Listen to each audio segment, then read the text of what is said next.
여기 한 여성이 가족이라는 이름으로 포장된 희생을 거부하고 오롯이 자신을 찾아가는 이야기가 있습니다. 남편은 내가 가장 힘들고 지쳐 있을 때 수년 동안 외도를 저질렀습니다.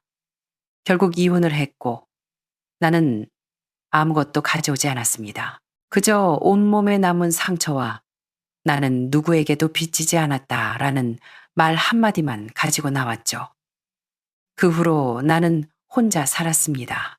시끄럽게 굴지도 누구에게 폐를 끼치지도 먼저 누구를 귀찮게 하지도 않았습니다. 이제야 겨우 평온한 노후를 보낼 수 있을 거라 생각했습니다. 하지만 예상치 못하게 가장 익숙한 사람들이 다시 내 문을 두드렸습니다. 수년 동안 연락 한 번 없던 아들이 입을 열자마자 한 말은 이제 와서 우리 애 좀 봐주셔야겠어요 였습니다. 내가 거절하자 비난이 시작되었습니다. 아들은 나를 피도 눈물도 없다고 욕했고 며느리는 울면서 스트레스가 극에 달했다고 호소했습니다. 심지어 나를 배신했던 전 남편까지 나타나 설교를 늘어놓더군요. 당신 손자야. 어떻게 그렇게 매정할 수 있어? 나는 울지도 소리치지도 변명하지도 않았습니다. 그저 그들의 말 속에 숨겨진 조종 심리를 하나하나 걷어내며 말했죠. 너희는 필요할 때만 내가 네 엄마라는 걸 기억하지. 그건 가족애가 아니야. 착취지. 은퇴 후 내 인생을 되찾은 이야기. 지금 시작합니다. 제 이름은 김윤희 58살입니다. 은퇴를 하고 나니 마음도 함께 고요해졌습니다. 제 아침은 뉴스를 보거나 휴대폰을 만지작거리는 것으로 시작하지 않습니다. 저는 베란다 창문을 열고 공원에서 들려오는 아주머니들의 에어로빅 음악 소리를 듣는 걸 좋아합니다. 박자는 늘 라디오 방송보다 반 박자씩 느리죠. 마치 노인들의 심전도 그래프처럼 안정적인 리듬으로 들립니다.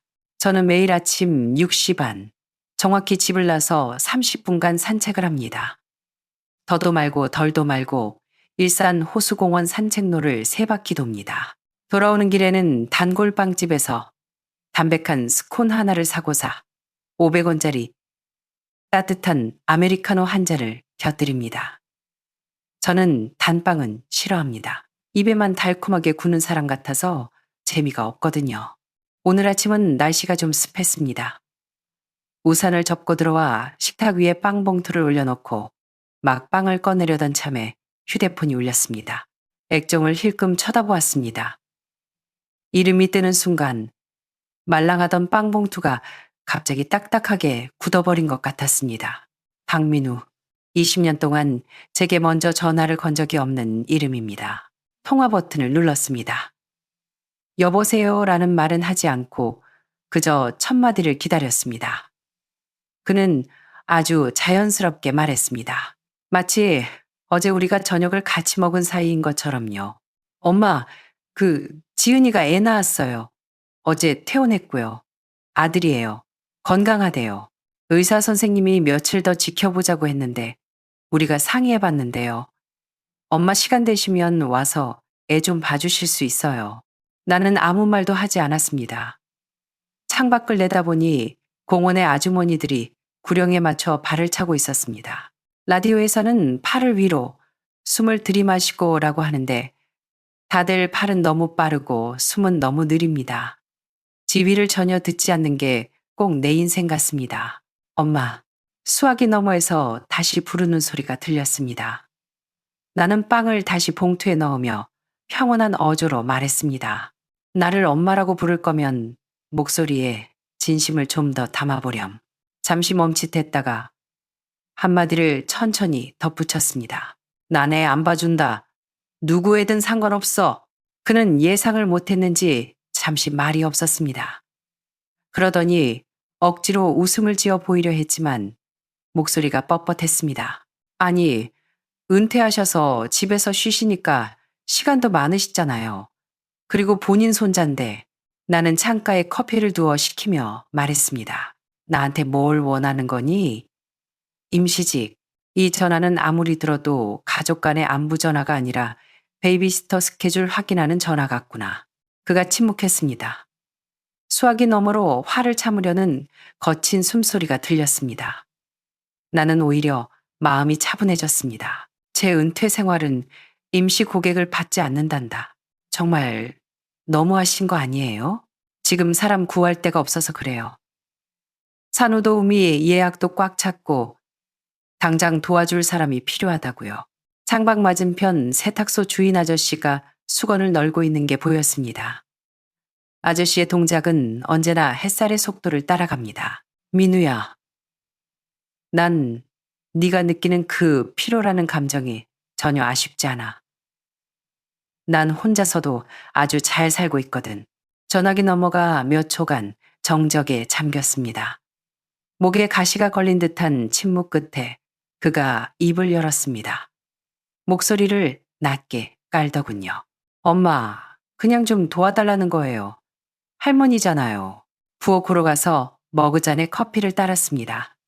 도자기가 열을 흡수하는 순간 손바닥에 미지근한 온기가 전해졌습니다. 할머니라.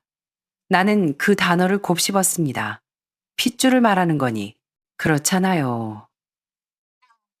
그가 다급해졌습니다. 설마 조금도 신경 안 쓰이세요. 나는 가볍게 웃음을 터뜨렸습니다. 민우야, 넌 내가 네 엄마라는 걸 신경이나 쓴 적 있니? 대학 간다고 네 아빠 집으로 들어간 뒤로 10수년이다. 네가 나한테 건 전화 중에 돈 빌려달라거나 보험금 채워달라는 거 아니면 오늘처럼 황당한 부탁 말고 다른 용건이 있었니? 그런 뜻이 아니잖아요. 그의 목소리가 기어 들어갔습니다. 말씀하시는 게 너무 계산적이세요. 나는 그 말에 대꾸하지 않고 가스레인지를 켰습니다. 주전자에서 물이 끓는 소리가 복을 하고 났습니다. 내 아들 태어났다는 소식 제일 먼저 나한테 알려준 게 아니었지. 당장 일손 필요하니까 오라고 전화한 거지. 너는 내 안부는 묻지도 않았어. 엄마, 저 바빠요. 요즘 안 바쁜 사람이 어딨어요. 그럼 도우미를 쓰렴. 요즘 입주 도우미 쓰려면 월 3, 400만 원은 줘야 할 거다. 주말은 별도고. 나는 잠시 말을 끊었다가 이었습니다. 그거 하나 준비 안 해놓고 이제 와서 옛날에 네가 버린 엄마한테 대타 띄워달라고 전화한 거니. 박민우가 짜증을 내기 시작했습니다. 목소리 톤이 2옥타브는 올라갔습니다. 어떻게 그렇게 매정하세요? 제 아내가 방금 애 낳았다고요. 집에서 혼자 애 보는 게 얼마나 힘든 줄 아세요? 할머니라는 사람이 어떻게 이렇게 냉정해요? 걔가 스트레스 받는다고 했지. 내 목소리는 여전히 평온했습니다. 그럼 넌 집에 없니? 너는 애 아빠지. 관객이 아니잖아. 저야 당연히 나가서 돈 벌어야죠. 그가 소리쳤습니다. 엄마, 연금 나오잖아요. 돈도 안 부족하면서 설마. 나는 차갑게 말을 잘랐습니다. 난 돈 안 부족해. 내 생활 계획도 부족함이 없고 더더욱 부족하지 않은 건 죄책감이야. 가스 불을 껐습니다. 물이 딱 맞게 끓었습니다. 보글보글. 물 끓는 소리가 내 말에 맞장구를 쳐주는 것 같았습니다. 너희는 손자가 부족하니. 그는 감정에 호소하는 우회로를 택했습니다.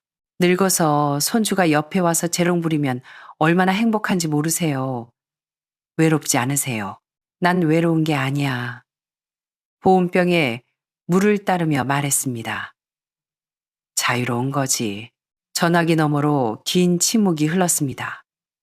나는 그가 대꾸하기를 기다리지 않고 말했습니다. 민우야, 확실히 해두자. 나랑 네 아빠는 진작 남남이 되었고 너랑 나도 이미 관계가 끝난 지 오래야. 네가 가정을 꾸리는 건 좋은데 내 과거의 상처를 밟고 지나가려고 하지는 마라. 손자 돌보는 건 너희 부부 책임이지. 내 의무가 아니야. 진짜 이렇게 나오시겠다 이거죠.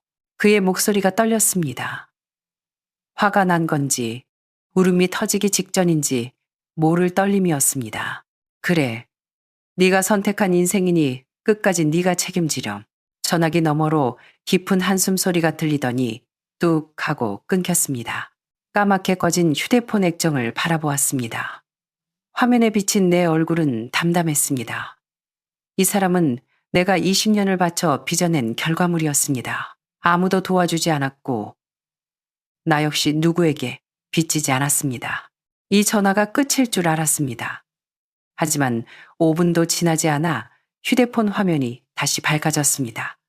문자 메시지가 연달아 날아들었습니다. 하나같이 익숙한 냄새가 났습니다. 사과가 아니라 비난의 냄새였습니다. 문자에 지은이가 진짜 쓰러지기 일보 직전이에요. 엄마가 안 도와주면 진짜 큰일 날 수도 있다고요. 문자 어떻게 이해심이 하나도 없어요? 내 친구 어머니들은 손주 못 봐줘서 안달인데 엄마만 이렇게 이기적이에요? 문자 3. 나중에 애가 커서 물어보면 뭐라고 할 거예요? 왜 자기는 할머니가 없냐고 물으면요? 글자들을 내려다보았습니다. 답장은 단 한 글자도 하지 않고 휴대폰을 뒤집어 식탁에 엎어두었습니다. 그는 정말 하나도 변하지 않았습니다. 감정을 인질로 잡고 협박하는 말투마저 제 아비인 박지훈과 판박이었습니다. 나는 천천히 베란다로 나가 어제 물을 주었던 난초 화분을 햇볕 드는 곳으로 옮겼습니다. 꽃이 늦게 피더라도 안 피는 것보다는 낫겠지요. 이기적이다. 박민우가 쓴 그 단어는 제가 20년 동안 들어온 말이었습니다. 그 아비의 입에서 시작되어 아들의 입으로 대물림된 우리 집안의 유전병 같은 독설이었죠. 젊은 시절에 저는 그런 사람이 아니었습니다. 누가 도와달라고 하면 만사 제쳐두고 돕는 사람이었죠. 엄마로서, 아내로서, 며느리로서 100점짜리가 되려고 발버둥 쳤습니다. 결과는 무엇이었나요? 남편은 바람이 났고 아들은 아빠를 따라 집을 나갔습니다. 그러면서 저보고 통제광이라고 하더군요. 내가 밥을 먹여 키우고 팬티를 빨아 입히고 대학 원서를 써주고 자취방을 구해주고 첫 직장 추천서까지 써줬는데 그 모든 게 그들 입에서는 숨막히는 집착이 되어 있었습니다. 그런데 이제 와서 그 집착을 그리워하며 도구로 쓰려 하다니요. 부엌으로 돌아와 전기밥솥 뚜껑을 열었습니다. 어제 먹다 남은 고구마가 아직 따뜻했습니다. 한 조각 집어 입에 물었습니다. 고구마가 아주 달았습니다. 설탕도 다른 반찬도 필요 없었습니다. 문득 도구라는 단어가 떠올랐습니다. 저는 예전에 도구였습니다. 밥할 때는 밥솥, 빨래할 때는 세탁기, 아들이 울 때는 공갈 젖꼭지, 남편이 화낼 때는 샌드백. 그들은 당신은 우리 집에서 제일 소중한 사람이야 라고 말했지만 그 소중함 뒤에는 늘 그러니까 당신이 해야지가 붙어 있었습니다. 그러니까 당신이 애를 봐야지. 그러니까 당신이 희생해야지. 그러니까 당신이 참아야지.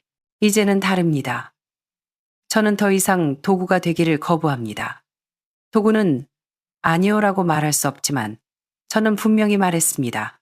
제 기억 속에서 그날의 뺨은 제가 때린 게 아니었습니다. 제 심장이 맞은 것이었죠. 2003년 여름이었습니다. 날씨가 찜통 같았습니다. 베란다에 서서 빨래를 널고 있는데 손에 든 흰 셔츠에서 물이 뚝뚝 떨어졌습니다. 박지훈이 안방문을 쾅 닫고 거실로 나왔습니다. 그의 얼굴에서는 다른 여자의 향수 냄새가 났습니다. 싸우지도 않았습니다. 너무 지쳤으니까요. 이미 3년을 싸웠습니다. 당신은 의처증 환자야. 그가 소리쳤습니다. 내가 밖에서 숨 좀 쉬겠다는데 그게 그렇게 꼴보기 싫어? 나를 뭘로 보는 거야? 그때 제가 한마디 했습니다. 숨 쉬러 나가는 게 아니라 딴짓하러 나가는 거잖아. 그때 14살이던 박민호가 방문을 박차고 나왔습니다. 우리 사이에 섰습니다. 아들은 저를 쳐다보았습니다. 얼굴이 시뻘개져서 마치 모욕을 당한 게 자신인 것처럼 굴더군요. 엄마, 그만 좀 해. 아들이 소리쳤습니다. 엄마 진짜 지긋지긋해. 그 순간 알았습니다. 내가 졌다는 걸요. 맨날 아빠 어디 가냐? 누구 만나냐? 몇 시에 들어오냐? 엄마 병이야, 병. 아들이 손가락질하며 소리쳤습니다. 애들이 엄마 보고 미저리 같대. 창피해서 친구를 집에 데려올 수가 없다고. 나는 젖은 셔츠를 손에 든 채 멍하니 서 있었습니다. 물방울이 내 발등 위로 뚝뚝 떨어졌습니다. 그날 날씨는 펄펄 끓는데 내 온몸은 얼어붙는 것 같았습니다. 내 아빠가 바람 피운 건데 내가 병이라고. 내 목소리는 너무 작아서 나조차 들리지 않을 정도였습니다. 그래, 아빠가 나가서 소리라도 지르는 게 낫지. 엄마 꼴을 좀 봐, 귀신 같아. 박지우는 아들 뒤에 서서 아무 말도 하지 않았습니다. 하지만 입가에 걸린 그 비릿하고 역겨운 미소, 내가 이겼다는 그 표정은 평생 잊지 못할 겁니다. 그 뒤로 어떻게 가정법원에 갔는지, 어떻게 도장을 찍고 이사를 했는지 기억나지 않습니다. 이혼 서류에 도장을 찍고 나온 날, 지하철을 타고 일산으로 돌아오는 길 내내 귀가 먹먹해질 정도로 울었던 것만 기억납니다. 그때 민우는 아빠와 살겠다며 짐을 쌌습니다. 엄마랑 살면 숨 막혀서 못 살겠어. 붙잡지 않았습니다. 싫어서가 아니라 깨달았기 때문입니다. 이미 썩어 문드러진 관계는 구하려 들면 안 된다는 것을요. 그날부터 저는 어머니라는 명찰을 서랍 깊숙이 넣어두었습니다. 다시는 먼저 꺼내지 않았습니다. 그런데 오늘 그가 전화를 걸어 마치 어제 밥 먹은 사이처럼 엄마, 와서 애 좀 봐주세요 라고 합니다. 아무 일도 없던 것처럼 굴다니요. 저는 성인군자가 아닙니다. 저는 사람입니다. 어디가 아픈지 정확히 알고 2번 다시 밟히지 않겠다고 다짐한 아주 맑은 정신을 가진 사람입니다. 휴대폰을 무음으로 돌리고 다시 뒤집어 놓았습니다. 오후의 햇살이 독해서 창틀의 벽돌이 뜨거웠습니다. 제스민 화분을 그늘 쪽으로 살짝 옮겼습니다. 너무 강한 빛은 견디지 못하니까요. 저처럼요. 밝은 건 좋지만 타들어가는 건 싫습니다. 사과 하나를 씻어 조각내고 작은 접시에 담아 냉장고에 넣었습니다. 나중에 출출할 때 먹을 겁니다. 아무도 나를 위해 이런 걸 챙겨주지 않는다는 걸 알지만 이제는 누군가가 챙겨주길 기다리지 않습니다. 내가 하면 되니까요. 부엌 달력의 일정을 확인했습니다. 내일 오전에는 정형외과 물리치료, 다음 주는 정수기 필터 교체, 월말에는 미용실, 읽다만 소설책을 집어들었습니다. 책갈피는 174페이지에 꽂혀 있었습니다. 여주인공이 혼자 교토여행을 간 장면입니다. 그녀는 혼자 저를 거닐고 소바를 먹습니다. 아무도 사진 찍으라고 재촉하지 않고 인스타그램에 올리라고 강요하지 않습니다. 그녀가 부러웠습니다. 자유로워서가 아니라 자신이 무엇을 원하는지 처음부터 알고 있었기 때문입니다. 저는 50살이 넘어서야 내 인생을 나에게 보여주는 법을 배웠습니다. 20년 전에 저는 여자가 참고 견디면 가정이 평화로워질 거라고 믿는 바보였습니다. 이제는 압니다. 가정은 둥글어야 한다고 말하는 사람들의 손에 들린 건 컴퍼스가 아니라 쇠사슬이라는 것을요. 그들은 효도, 가족, 책임이라는 이름으로 당신을 묶어두려 합니다. 마치 훈련 잘 된 개처럼요. 저는 개가 아닙니다. 이제 휘파람 소리에 달려가지 않습니다. 휴대폰이 또 한 번 진동했습니다. 보지 않았습니다. 식탁 위에 커피를 단숨에 들이켰습니다. 약간 씁쓸한 맛이 설탕 없이 딱 좋았습니다. 창밖의 해는 점점 높이 솟았고 공원 스피커에선 트로트가 흘러나왔습니다. 아내에게 바치는 노래가 나오더군요. 아주 다정하게 부르는데 아주 가식적으로 들렸습니다. 나에게 바칠 노래는 없습니다. 내가 바로 내 집이니까요. 다음 날 아침 7시 20분 따뜻한 둥글레차 한 잔을 막 우려냈는데 휴대폰 화면에 또 이름이 떴습니다. 박민우, 받지 않았습니다. 1초 뒤에 다시 벨이 울렸습니다. 안 받으면 실종 신고라도 할 기세였습니다. 통화 버튼을 눌렀습니다. 그러나 셋 타박터란 하이보크래. 저도 그도 인사는 없었습니다. 그가 대뜸 입을 열었습니다. 엄마, 제가 어제 밤새 생각해 봤는데요. 생각 참 빠르구나.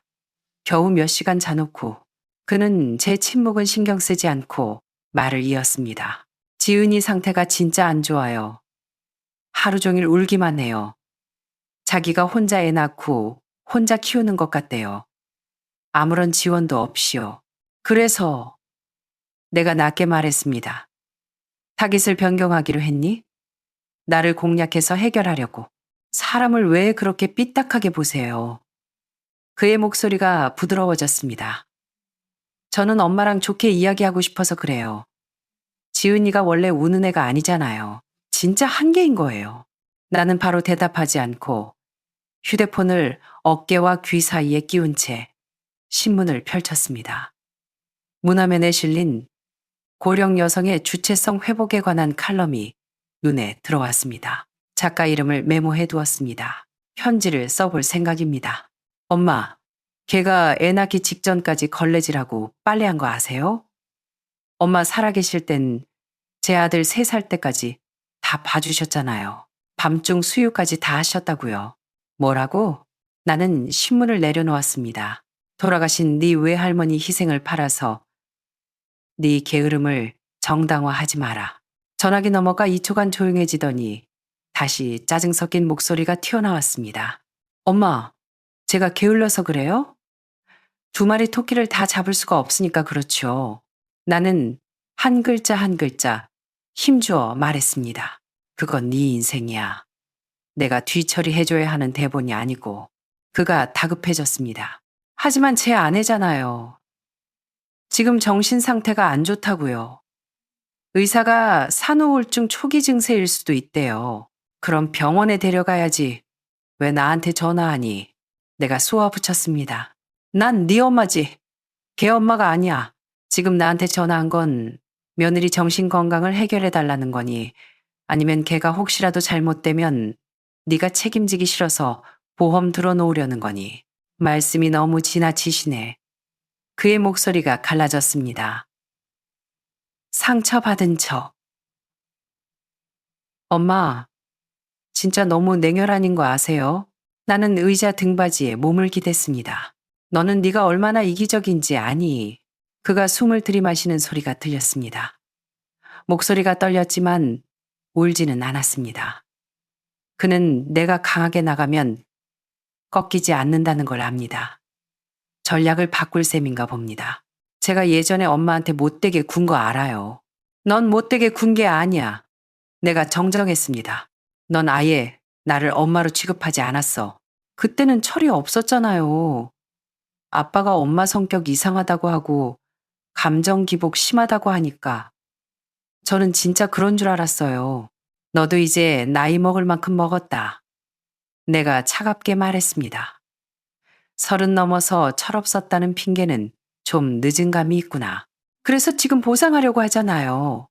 제가 잘못했다고 빌고 있잖아요. 넌 사과하는 게 아니야. 내가 말했습니다. 거래를 하자는 거지. 말을 꼭 그렇게 하셔야겠어요. 나는 자리에서 일어나 찻잔을 들고 베란다로 나갔습니다. 바람을 쐬고 싶었습니다. 발등 위로 햇살이 떨어졌습니다. 민우야, 넌 사과하려고 전화한 게 아니야. 내 마음을 약하게 만들어서 당장 너희 집 구멍난 곳을 때우려는 거지. 내가 거절하니까 산후 우울증 들먹이고 공감 능력이 없네. 할머니 도리가 어쩌네 하면서 그걸 가족애로 포장하지만 까놓고 말하면 협박이야. 엄마, 그의 목소리가 젖어 들어갔습니다. 저는 진짜 그런 뜻이. 나는 차를 다 마시고 조용히 말했습니다. 너한텐 너만의 뜻이 있겠지. 난 아주 똑똑히 들린다. 넌 내가 진심으로 너희 삶에 들어오길 바라는 게 아니야. 그냥 내 체력과 경험, 그리고 가능하다면 내 돈까지 가져다가 너희들의 대책 없는 새 출발을 좀 편하게 하고 싶은 것뿐이지. 관점을 좀 바꿔서 생각해 주시면 안 돼요? 어쩌면 이 아이가 우리 관계를 회복시켜 줄 수도 있잖아요. 아이가 관계 회복용 도구로 쓰일 거라면 애초에 관계를 찢어발기지 말았어야지. 그는 할 말을 잃었습니다. 깊은 한숨 소리가 들렸습니다. 더 할 말은 있는데 파고들 틈을 찾지 못하는 저 난처함. 너무나 익숙합니다. 건너편 아파트 베란다에서 이웃집 영감님이 쪽파를 다듬고 있는 게 보였습니다. 할머니는 옆에서 마른 수건으로 손을 닦고 있었죠. 두 분은 아무 말도 하지 않았지만 그 고요한 유대감은 30년 세월이 만들어낸 것입니다. 네가 날 도와야 해 라고 강요해서 나온 게 아니죠. 민우야, 네가 힘들고 피곤한 거 안다. 내 말투가 조금 부드러워졌지만 물러서지는 않았습니다. 하지만 각자의 짐은 각자가 지는 거야.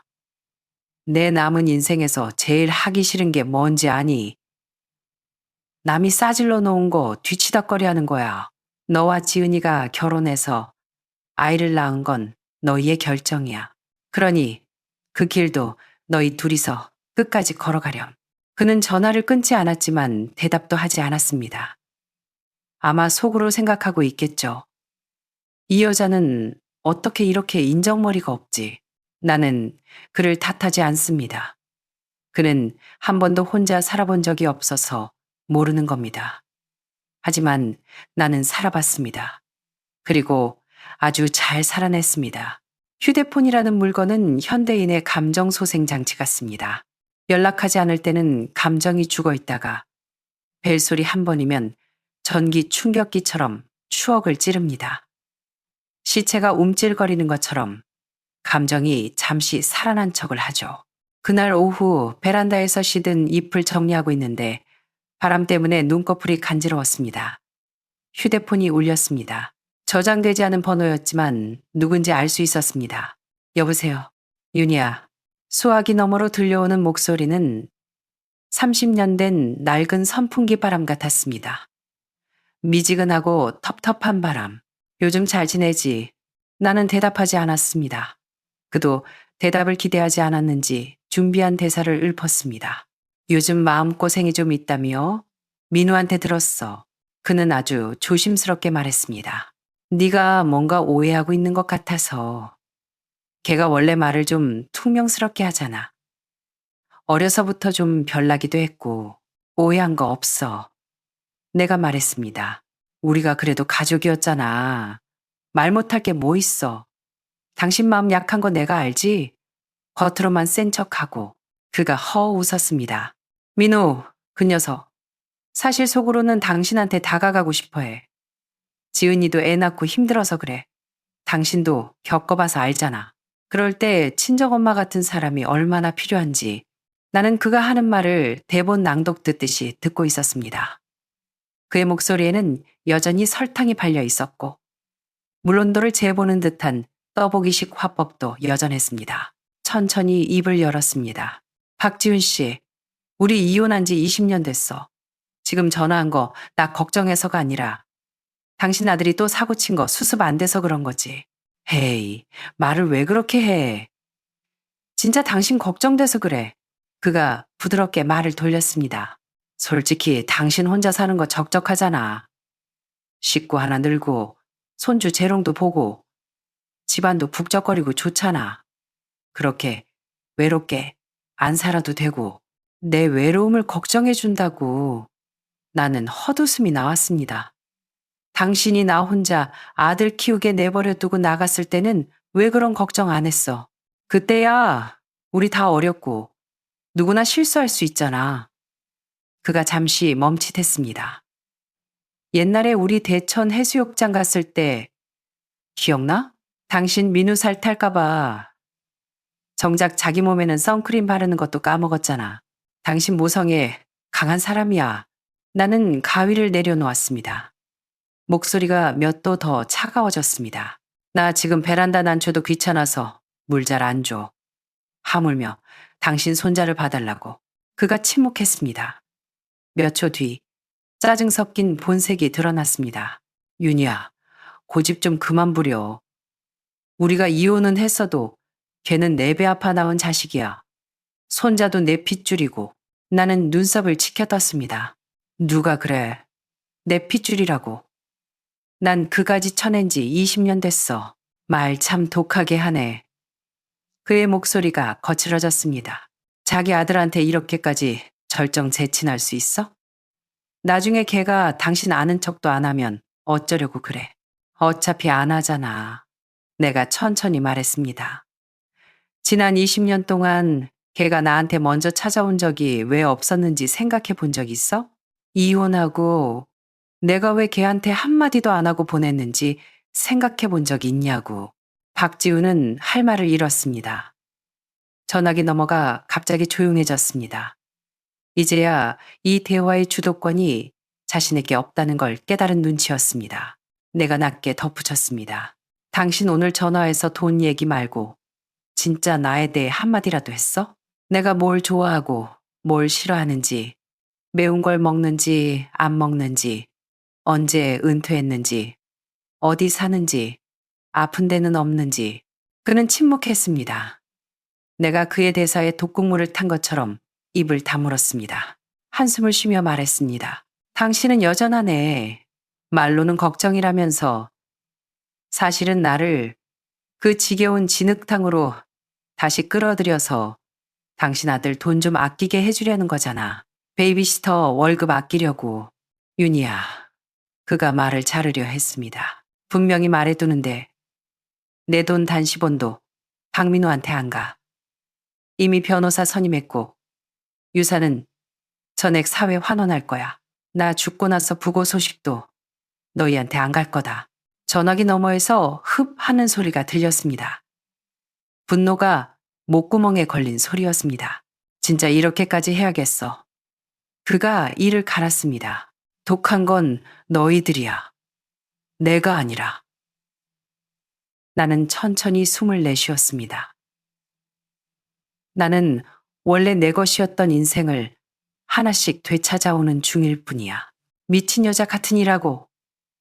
그가 마지막으로 내뱉었습니다. 이제야 솔직해지네. 고마워. 전화를 끊었습니다. 그리고 번호를 차단했습니다. 분노는 없었습니다. 아주 개운했습니다. 방금 물을 갈아준 꽃병처럼 찌꺼기 하나 없이 투명해진 기분이었습니다. 3일 후 주민센터에서 전화가 왔습니다. 상냥하지만 사무적인 공무원의 목소리였습니다. 김윤희님 되시나요? 다름이 아니라 어르신 댁내 노인 학대가 의심된다는 신고가 접수되어서요. 규정상 본인 확인 및 상담이 필요해서 연락드렸습니다. 혹시 방문 가능하실까요? 나는 판물을 끓이다 말고 어깨로 휴대폰을 받치며 피식 웃었습니다. 신분증 보여드리면 되나요? 언제든 갈게요. 내가 말했습니다. 근데 우리 집엔 학대받을 노인이 없어요. 제가 이 집에서 제일 늙은 사람이거든요. 상대방은 당황하지 않는 내 목소리에 안심했는지. 네, 알겠습니다. 일정 문자로 보내드릴게요. 오늘 오후 3시 괜찮으세요? 라고 물었습니다. 네, 신분증이랑 등본 챙겨갈게요. 전화를 끊고 가스불을 껐습니다. 국자를 내려놓고 부엌에 서서 웃었습니다. 즐거워서가 아니라 이렇게까지 나오나 싶은 허탈한 웃음이었습니다. 노인 학대 신고라니. 그것도 내가 노인이 되어서 당할 줄은 몰랐습니다. 범인은 뻔했습니다. 이렇게 창의적으로 신고를 할 수 있고 내가 혼자 산다는 걸 아는 사람은 박지훈 뿐입니다. 그는 원래 공권력을 이용해 사람을 압박하는 걸 좋아했죠. 처음엔 달래고 그 다음엔 화내고 마지막엔 너 정신병이야 라며 병원으로 몰아가는 시기였으니까요. 가방을 메고 편한 단화를 신었습니다. 거울을 보니 오늘 화장이 마음에 들었습니다. 옅은 분홍색 립스틱.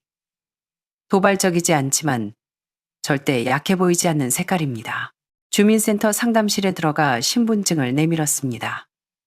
사회복지사들은 예의 바르고 전문적이었지만 난처한 기색이 역력했습니다. 김윤희님, 접수된 내용에 따르면 고령의 가족에게 폭언과 정서적 압박을 가하신다는 제보가 있어서요. 나는 웃으며 고개를 끄덕였습니다. 그 고령의 가족이 접니다. 제가 저를 압박하고 있나요? 그들이 서로 얼굴을 쳐다봤습니다. 나는 주민등록 등본을 펼쳐 보였습니다. 이 집은 제 명의고 저는 독거노인입니다. 돌봄이 필요 없어요. 제 전 남편, 아들, 며느리 누구와도 법적으로나 실제로나 동거하지 않습니다. 원하시면 지난 10년치 재산세 납부 증명서, 병원 진료 기록 다 떼어드릴 수 있습니다. 사회복지사는 내 당당한 태도에 오히려 무안해하며 말했습니다. 저희도 절차상 확인하는 거라 선입견은 없습니다. 압니다. 일하시느라 고생이 많으시네요. 나는 미리 준비해간 서류 봉투를 꺼냈습니다. 변호사 사무실에서 작성한 유언장 초안 사본이었습니다. 여기 보시면 본인 김윤희는 성인으로서 20년 이상 독립적인 생계를 유지해 왔으며 직계비 속 박민우와 어떠한 경제적, 생활적 교류도 없음을 확인한다. 이에 본인의 자산을 법정 상속인 박민우에게 상속하지 않음을 명시한다. 라고 되어 있습니다. 사회복지사들이 그 문구를 읽으며 숙연해졌습니다. 신고자가 누구인지 짐작이 가는 눈치였습니다. 누가 신고했는지 추궁하지 않겠습니다. 다만 앞으로 이런 식으로 괴롭힘 당하고 싶지 않아서요. 이건 종결 처리하실 때 제 소명 내용도 확실히 기록해 주세요. 찜찜한 의혹 같은 거 남지 않게요. 네, 기록 철저히 남기겠습니다. 젊은 남자 복지사가 고개를 끄덕였습니다. 나는 천천히 덧붙였습니다. 우리 사회가 늙은 여자한테 가진 편견 중에 제일 무서운 게 뭔지 아세요? 늙으면 쓸모가 없어서 누군가에게 필요한 존재가 되기만을 기다릴 거라는 착각이에요. 그 필요를 거부하면 늙은이가 문제라고 생각하죠. 아무도 대답하지 않았지만 다들 알아들은 표정이었습니다. 주민센터를 나와 바로 버스를 타고 일산 법조타운에 있는 변호사 사무실로 향했습니다. 이 변호사는 이미 저를 기다리고 있었습니다. 김 선생님, 오셨습니까? 나는 자리에 앉자마자 본론을 꺼냈습니다. 정식 유언 공증합시다. 아들한테 안 주는 것뿐만 아니라 제 이름으로 된 공개 성명서도 쓰고 싶어요. 내 인생 마지막 입장을 문서로 남겨야겠어요. 의무 없는 관계에서 효도를 논하지 말라고요. 그가 고개를 끄덕이며 노트를 펼쳤습니다. 그리고 아까 그 허위 신고 건도 부록으로 넣어주세요. 나중에 혹시라도 내가 무슨 일 생기면 그 인간들이 와서 가짜로 울지 못하게요. 원하시는 대로 명확하게 작성하겠습니다. 목이 탔습니다. 그가 건넨 물을 한 모금 마시지 않고 컵을 쥔 채 물었습니다. 변호사님, 제가 너무 독한가요? 그는 잠시 뜸을 들이더니 진지하게 말했습니다. 독한 게 아닙니다. 이제야 본인을 돌보기 시작하신 거죠. 나는 그제야 물을 단숨에 들이켰습니다. 사무실을 나오니 해가 뉘엿뉘엿 넘어가고 있었습니다. 찌르듯 따갑던 햇살이 부드러운 주황빛으로 변해 있었습니다. 보도블록 위에 서서 생각했습니다. 이건 법적 분쟁이 아니라 빨래라고요. 흙탕물에 젖은 가족 관계를 꺼내서 물기를 쫙 빼고 널어 말리는 겁니다. 바람이 불면 자연스레 깨끗해지겠지요. 제가 세상에서 제일 싫어하는 놀이는 모르는 척하기입니다. 변호사 앞에서 커피잔을 들고 또박또박 내 재산 목록을 불렀습니다. 공무원 연금 월 180만 원, 은행 예금 2억 4천, 증권 계좌에 ELS 묶인 거 내후년 만기 5천 정도요. 그가 받아 적었습니다. 부동산은 지금 사는 일산 아파트 한 채.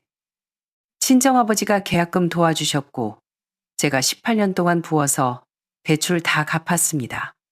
시세 6억 정도고요. 빚은 없습니다. 현재 법정 상속인은 아드님 박민우 씨 한 분 맞으시죠? 법적으로는요.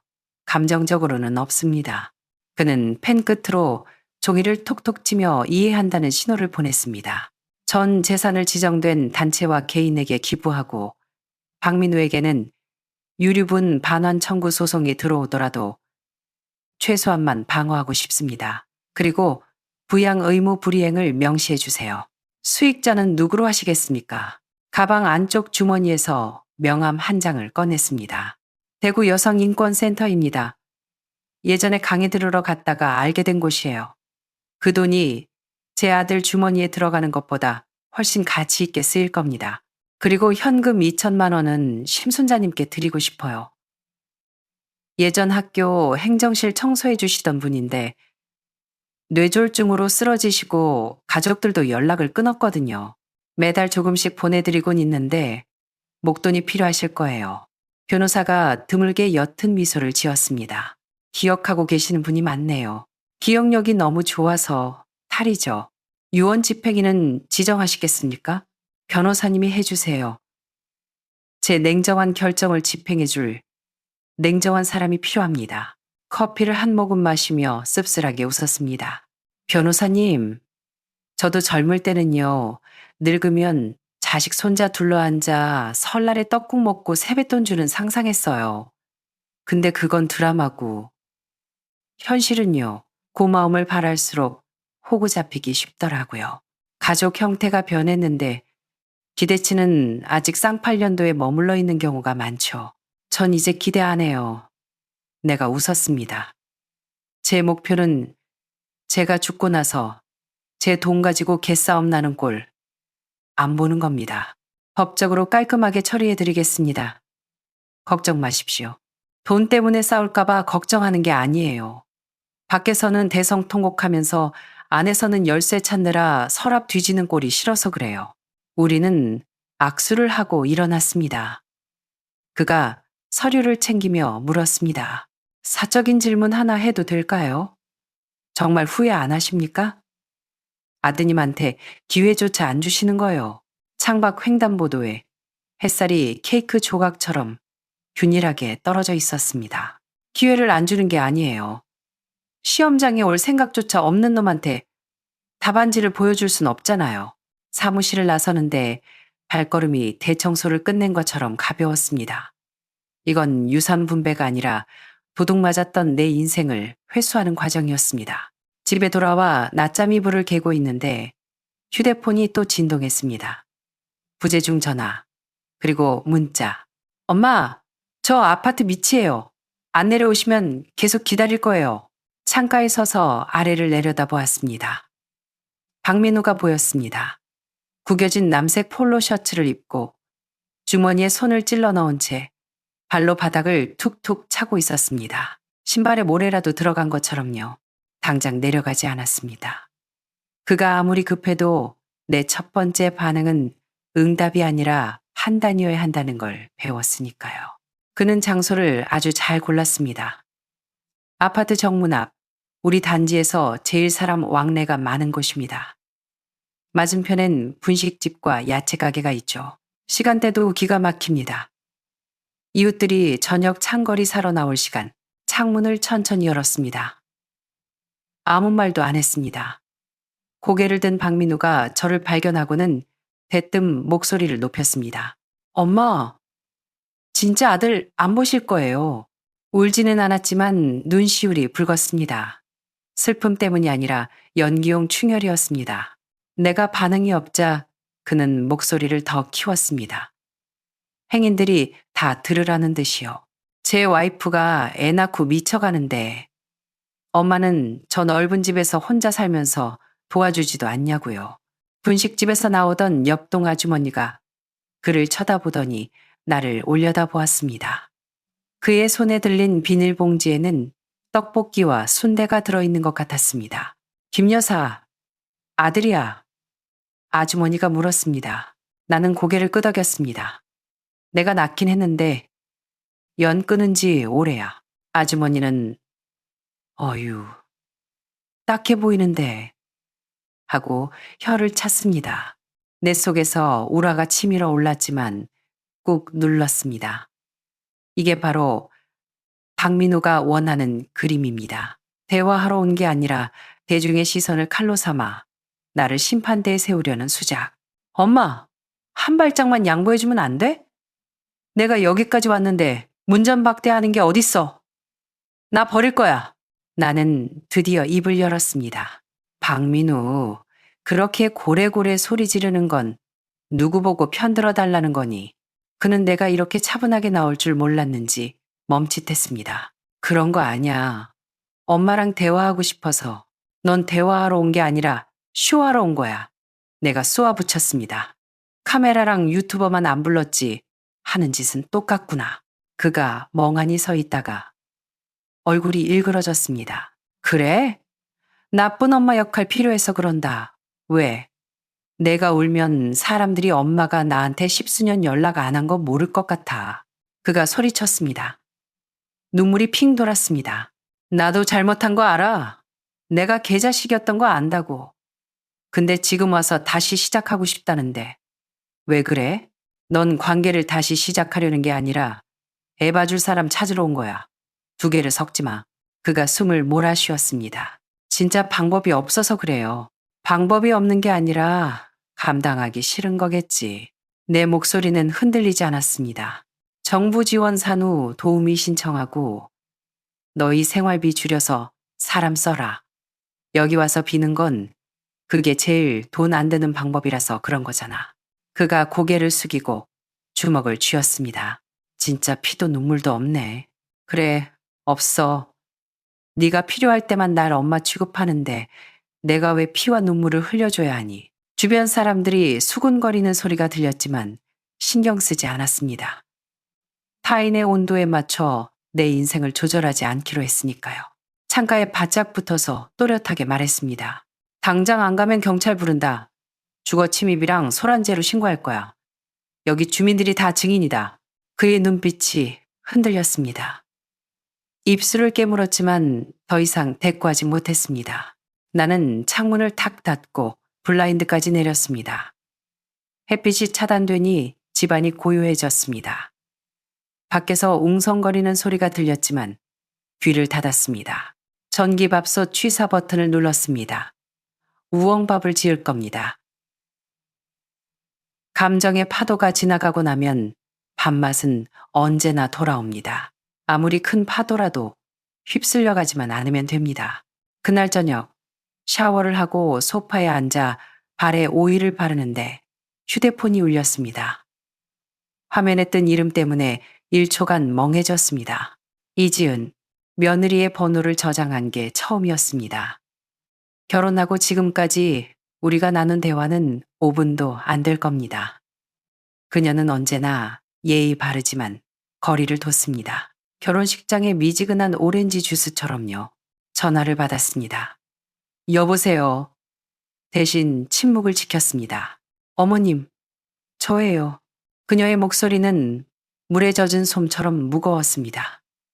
콧맹맹이 소리가 났습니다. 오늘 민우 씨가 찾아갔었다면서요. 죄송해요. 제가 말렸어야 했는데 사과받으려고 전화 받은 거 아니다. 저 정말 어떻게 해야 할지 모르겠어요. 그녀가 울먹였습니다. 수화기 너머로 휴지로 코를 푸는 소리, 아기 침대를 흔드는 소리가 들렸습니다. 민우 씨가 말이 좀 거칠어서 그렇지 속은 안 그래요. 어머니가 좀 이해해 주세요. 이해는 해. 근데 받아주진 않을 거야. 제가 정말 부탁드릴게요. 애 안 봐주셔도 돼요. 그냥 한번 와서 봐주시면 안 될까요? 아이가 할머니 보고 싶어 할 텐데. 나는 쓴 웃음을 지었습니다. 너희는 왜 항상 그 레파토리니? 그녀가 대답하지 못했습니다. 너희 결혼할 때 청첩장 나한테 안 보냈지.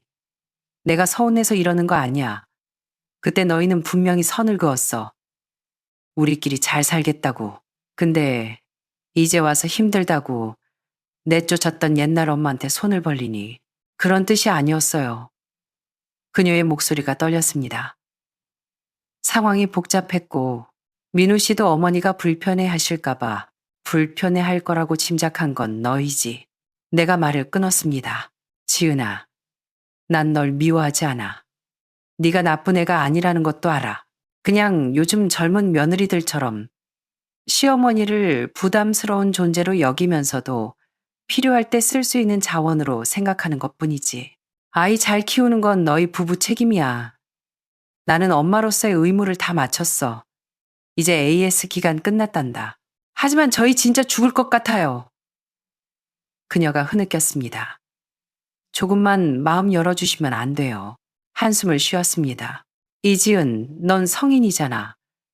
결정을 했으면 책임을 져야지. 난 네 친정엄마도 아니고 너희 집 비상금 통장도 아니야. 너무 하세요. 그래, 내가 너무하지. 근데 내가 악역을 맡아야 너희가 차리고 부모 노릇할 거 아니니. 참 동안 말이 없다가 알겠습니다 하고 힘없이 전화를 끊었습니다. 나는 부엌으로 가서 식은 파시루떡 한 조각을 꺼내 먹었습니다. 생각보다 달지 않았습니다. 씹으면서 그녀의 마지막 말을 곱씹었습니다. 알겠다는 말. 사실 진짜한 게 아니라 일단 후퇴하고 다른 작전을 짜겠다는 뜻일 겁니다. 나는 그녀를 미워하지 않습니다. 그녀는 그저 가족이라는 이름에 흐릿한 차용증을 들이밀며 늙은 여자에게 짐을 떠넘기려 했을 뿐입니다. 나는 그저 그 차용증에 서명하지 않았을 뿐이고요. 이 울렸을 때는 욕실 타일을 닦고 있었습니다. 맨발로 차가운 타일을 딛고 섰는데 딩동 소리가 2번 나고 2초 쉬었다가 다시 울렸습니다. 익숙한 리듬. 박지훈이었습니다. 슬리퍼를 신고 현관으로 나갔습니다. 문을 열지 않고 인터폰 화면을 확인했습니다. 베이지색 면바지에 반팔 셔츠, 한 손에는 백화점 스티커가 붙은 배 과일 바구니를 들고 있었습니다. 문을 열지 않았습니다. 윤희야, 나 지훈이야. 화면으로 보고 있어. 내가 문 안쪽에서 말했습니다. 배는 문 앞에 두고 가. 사람은 사절이야. 그가 헛웃음을 지었습니다. 나이 먹고 왜 이렇게 빡빡하게 굴어? 문 좀 열어봐. 얼굴 보고 얘기 좀 하자.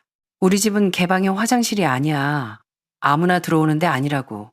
내가 아무나야. 그가 억울한 척 했습니다.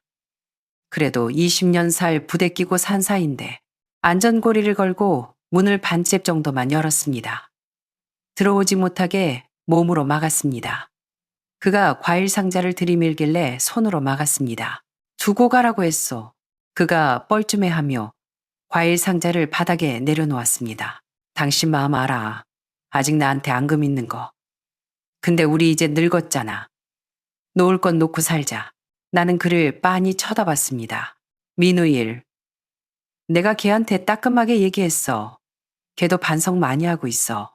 그러니까 당신이 가서 좀 도와줘. 며칠만이라도. 그러다 보면 정들고 그러는 거지. 정들 필요 없어. 내가 잘라 말했습니다. 가족 재결합 드라마 찍을 생각도 없고 그의 눈이 가늘어졌습니다. 윤희야, 너 진짜 아들 영영 안 볼 생각이야? 네 재산 진짜 남 줄 거야? 핏줄 놔두고. 나는 뒤돌아 거실 테이블에서 서류 봉투를 가져왔습니다. 문틈으로 보여주었습니다. 이게 뭐야? 변호사랑 공직 마친 유언장 사본. 내 목소리는 건조했습니다. 집은 내 아들한테 안 가. 돈도 안 가. 내가 살아있는 동안은 내 마음대로 쓸 거고 죽고 나서도 너희한테 한 푼도 안 가게 해놨어. 그의 눈동자가 흔들렸습니다. 너 미쳤어? 죽으면 자식한테 물려주는 게 순리지. 나중에 네 제사상은 누가 차려줄 건데. 제사밥 얻어먹으려고 자식 낳았니? 난 안 굶어. 그의 가식적인 미소가 완전히 벗겨졌습니다. 독한 년. 네가 그러고도 엄마야? 민우 네 배로 낳았잖아. 엄마는 종신직이 아니야. 나 퇴근한 지 오래다. 그가 입을 떡 벌렸습니다. 할 말을 잃은 모양이었습니다. 가라. 여기가 네가 설 수 있는 마지막 선이야. 한 번만 더 찾아오면 진짜 경찰 부른다. 그는 바닥에 내려놓은 과일 상자를 다시 집어들더니 나중에 후회하지 마 하고 소리치고는 쿵쿵거리는 발소리를 내며 계단을 내려갔습니다. 후회는 진작했지. 너희를 내 인생에서 더 일찍 잘라내지 못한 걸. 문을 쾅 닫고 이중 잠금장치까지 잠갔습니다. 그제야 숨이 트였습니다. 부엌으로 가서 가스불을 다시 켰습니다. 식었던 판물이 다시 끓어오르기 시작했습니다. 불꽃이 피어오르는 순간 선언문이 완성된 기분이었습니다. 나는 이제 누구도 내가 그어놓은 선을 넘지 못하게 할 것입니다. 거실 소파에 앉아 휴대폰 주소록을 열었습니다. 즐겨찾기에 있던 두 이름, 박지훈과 박민우. 망설임 없이 차단 버튼을 눌렀습니다. 이 연락처로부터 전화, 메시지를 받을 수 없습니다. 확인. 그들이 내 세상에서 사라졌습니다. 심호흡을 했습니다. 통쾌함보다는 고요함이 찾아왔습니다. 꽉 들어차 있던 낡은 가구들을 다 드러낸 빈 방에 서 있는 기분이었습니다. 아직 바닥에 먼지는 좀 있지만 창문을 여니 신선한 공기가 들어오는 그런 기분. 창문을 활짝 열었습니다. 블라인드 사이로 들어오는 햇빛이 부드러웠습니다. 오후의 티타임에 딱 어울리는 빛이었습니다. 서랍에서 3년 전에 사둔 노트를 꺼냈습니다. 표지에 이런 문구가 적혀 있었습니다. 부드럽게 추억되기보다 선명하게 기억되기를. 그때는 무슨 뜻인지 몰랐는데 이제 알 것 같습니다. 첫 페이지에 제목을 적었습니다. 나를 엄마라고 부르지 마라. 그리고 그 밑에 써내려갔습니다. 엄마 노릇 30년. 나는 사람이 아니라 기능이었다. 젖주는 기능, 빨래하는 기능, 밥하는 기능, 감정 쓰레기통 기능. 이제 전원 끕니다. 글씨를 꾹꾹 눌러 썼습니다. 마치 씨앗을 심듯이 다 쓰고 나서 예전 직장 동료들이 있는 단체 채팅방에 톡을 하나 보냈습니다. 나랑 온천 갈 사람? 회원권 있고 방도 잡았어. 1분도 안 돼서 답장이 왔습니다. 미영, 언니, 나 갈래. 남편 출장 가서 딱 좋아. 순자, 나도 껴줘. 몸 쑤셔 죽겠는데 잘 됐다. 웃음이 나왔습니다. 드디어 누군가가 나를 반겨줘서가 아니라 내가 나를 챙기기 시작했기 때문입니다. 여행 가방을 꺼냈습니다. 짐은 많이 필요 없었습니다. 누군가의 기저귀나 약통을 챙길 필요가 없으니까요. 책 한 권, 옷 2벌, 샴푸, 그리고 방금 제목을 쓴 노트 한 권. 돌아오면 블로그를 하나 만들까 합니다. 제목은 차단된 인생. 연락처만 차단한 게 아니라 그래야 한다는 세상의 모든 각본을 차단한 여자들의 이야기. 저녁에는 야시장에 나가 찹쌀 도넛을 한 봉지 샀습니다. 갓 튀겨서 따끈따끈했습니다. 설탕이 묻은 도넛을 한 입 베어 물었습니다. 기름진 고소함과 달콤함이 입안에 퍼졌습니다. 이 도넛은 손자가 먹다 남긴 게 아닙니다. 내가 나를 위해 산 온전한 내 것입니다. 이게 바로 자유의 맛이군요. 문화센터 강의실 의자는 딱딱했습니다. 플라스틱 의자에 얇은 방석 하나. 30여 명의 중년, 노년 여성들이 앉아 있었습니다. 억지로 끌려온 듯한 젊은 딸들도 몇 명 보였습니다. 마이크를 잡고 웃었습니다. 안녕하세요. 김윤입니다. 오늘 강의는 거창한 게 아닙니다. 딱 한 가지 말씀드리고 싶어서 나왔어요. 늙었다고 해서 선택권이 없는 건 아닙니다. 몇몇 분이 고개를 끄덕였습니다. 최근에 아들이 연락 왔어요. 며느리 애 낳았으니 와서 봐달라고요. 거절했습니다. 앞줄에 앉은 할머니가 그래도 손주인데 하고 중얼거렸습니다. 네, 손주 맞죠. 하지만 그 아이 아빠는 20년 동안 절 안 찾았고 엄마는 결혼식 청첩장도 안 줬어요. 근데 애 낳으니까 제가 할머니라는 게 기억났나 봐요. 할머니가 입을 다물었습니다. 저는 핏줄을 부정하는 게 아닙니다. 책임과 착취를 구분하자는 거죠. 우리 세대 여자들 참는 게 습관이잖아요. 남편한테 참고 자식한테 참고 늙어서도 눈치 보고 파마머리 아주머니가 격하게 고개를 끄덕였습니다. 저는 위대한 사람이 아닙니다. 그냥 지쳤을 뿐이에요. 그리고 제 인생 스케줄을 제가 짜기 시작했을 뿐입니다.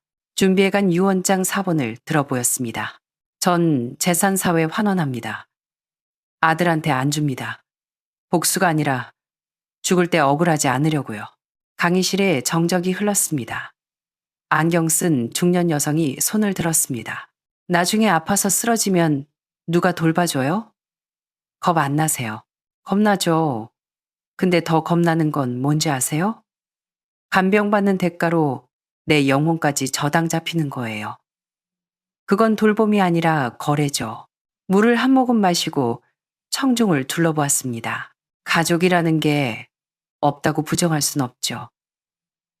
하지만 그게 도덕적 협박 도구가 된다면 거부할 권리도 우리한테 있습니다. 휠체어를 탄 할머니가 천천히 고개를 들었습니다. 우리 아들이 평생 날 부양한다고 했는데 생각해보니 내가 평생 수발 들고 있었어. 나는 그분에게 미소를 보냈습니다. 맞아요. 우린 부양받는 게 아니라 관리당하고 있었던 거죠. 마이크를 끄고 단상 앞으로 걸어 나갔습니다. 아무도 우리한테 나 자신으로 사는 법을 안 가르쳐 줬어요. 아내, 엄마, 며느리 되는 법만 가르쳐 줬지. 저는 이제야 김윤희로 사는 법을 배우고 있습니다. 이건 제 마지막 수업이자 저 스스로에게 하는 첫 번째 수업입니다. 박수가 터져 나왔습니다. 제가 말을 잘해서가 아니라 누군가 이 말을 대신 해주기를 기다렸던 것 같았습니다.